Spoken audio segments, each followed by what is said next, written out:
Hello mga ated, welcome back to All About Riri. Ayan, nagluto siya ng spaghetti ala Riri. So ayan, naghiwa muna siya ng sibuyas, ng mga ibang putahe. Ito, nagpalambot ng spaghetti pababa. Charas. Sibuyas, bawang, laurel. Ayan, nag-ano na siya gisa. Kasama yung giniling na pork. Ayan, nam nam nam. Nilagyan ng hotdog. Tapos merong mga mushroom, sliced mushroom. And then, naglagay din ng onting bell pepper, ground pepper, liquid seasoning, patis, ayan, kung ano pang nilalagay, ayan yung mga secret recipe ni Riri kung bakit sobrang sarap. At naglagay ng tomato sauce at syempre ang banana ketchup o kung anong ketchup.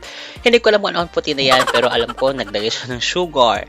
Ayan pa, may mga, ayan, naglagay ng spaghetti. Ayan, don't forget to like, share, and comment. No, kung sarap, nakakagutom.